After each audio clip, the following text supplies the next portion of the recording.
안녕하세요.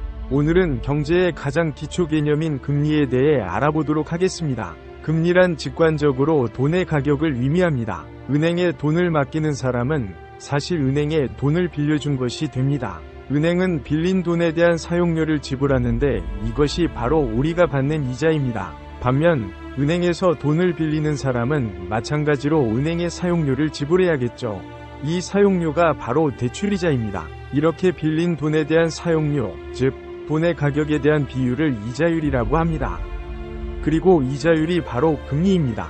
그렇다면 기준금리란 무엇일까요? 바로 한국의 중앙은행인 한국은행에서 결정하는 금리입니다.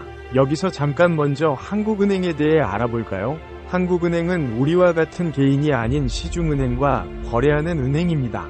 은행들의 은행인 것이죠. 한국은행은 시중은행에 돈을 빌려 그 사용료인 이자를 받습니다. 여기서 이자를 얼마나 받느냐의 기준이 되는 금리가 바로 기준금리입니다. 한국은행은 기준금리 조정을 통해 경기 안정을 도모합니다. 보통 경기가 과열될 것이라 예상되면 기준금리를 인상하고 경기가 침체될 것이라 예상되면 기준금리를 인하합니다. 왜 그러냐고요? 지금부터 천천히 살펴볼게요. 먼저 한국은행이 기준금리를 인상하게 되면 돈을 빌린 시중은행들은 갚아야 할 이자가 많아지기 때문에 금리, 즉 이자율을 높입니다.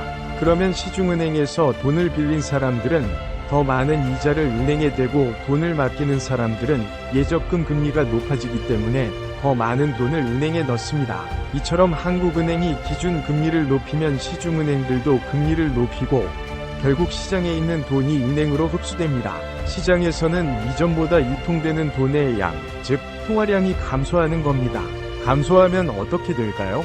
화폐 가치가 상승하면서 물가가 하락하게 됩니다. 통화량이 감소한다는 것은 사람들이 돈을 잘 쓰지 않는다는 말입니다. 돈을 쓰지 않고 은행에 예금하면 이전보다 더 많은 이자를 받을 수 있으니까요. 돈을 갖고 있는 것이 이득이 되는 상황이라 화폐 가치가 상승한다는 것입니다.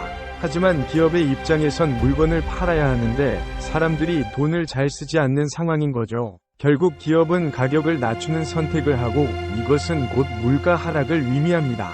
보통은 너무 과열된 경기를 진정시키기 위해 금리를 인상합니다. 사실 경기가 침체될 것이라고 예상했던 코로나 확산세 초기엔 기준금리를 계속해서 낮췄습니다. 기준금리를 높이는 것과 반대로 기준금리를 낮추면 시중은행도 이자율을 낮춥니다. 사람들은 어차피 은행에 돈을 넣어봤자 전보다 적은 이자를 받게 되니 위험을 감수하고서라도 주식 등 자산시장에 돈을 투자합니다.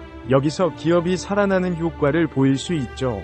또한 대출 이자가 적기 때문에 사람들은 더 많은 대출을 하게 됩니다. 결국 시장의 통화량이 증가하면서 화폐 가치가 하락하고 물가는 상승합니다. 돈을 갖고 있는 것이 오히려 손해가 되는 상황이기 때문에 화폐 가치가 하락하는 것입니다. 또한 기업은 물건에 대한 수요가 많아지기 때문에 가격을 올리고 있는 물가 상승으로 이어집니다. 한국은행은 코로나 확산세 초기에 경기가 침체될 것으로 예상하고 기준금리를 인하한 것이죠.